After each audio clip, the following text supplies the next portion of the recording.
as we mentioned, white feminism, I love your both and approach, is this idea that, yes, Me Too has been wonderful for the population that it targets. And the population it targets needs to be significantly broader in terms of who gets to sit at the table, who's included. I read this great quote about what white feminism is. It was in an article about Koa Beck's book, White Feminism. And the author said the goal of white feminism is not to alter the systems that oppress women, patriarchy, capitalism, imperialism, but to succeed within them.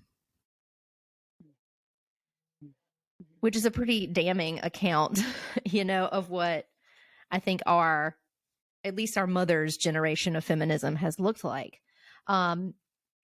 So if we think about this notion that there's this narrative of empowerment in white feminism, but it's empowerment within the system as is, how is that a problem for male identified survivors? Yeah. So automatically when I hear that quote, I'm like, let's tear that down. Like, let's take down all the patriarchal walls. And I can speak mostly to the anti-trafficking movement. I can't speak as broadly to the other movements, but there's this essence of power being a woman in the movement who also is a survivor. There is this space of like, I know, one, I can be at the table because of my experience and expertise, but also the education I bring. And then also I have this extra layer of privilege, which I'm a white woman. And so the keys are there. And it's not helpful to continue that cycle of the only people who are invited to the table and who chair the table being women. I'll say that across the nation, there's a handful of organizations that actively address male identified trafficking, providing services, advocacy, training.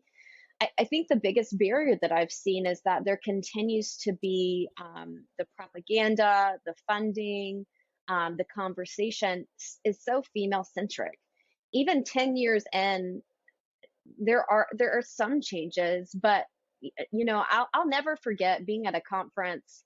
It was about 5 years ago now, so I don't think this particular organization would do it again, and I won't say the name, but they had they were trying to do a demonstration to create awareness about trafficking, and they had a pink box where a little tiny, white girl stood in, and their message was essentially, don't sell little girls, and it had like a for sale sign on it, and it was like everything wrong with what many of the anti, violence movements have been.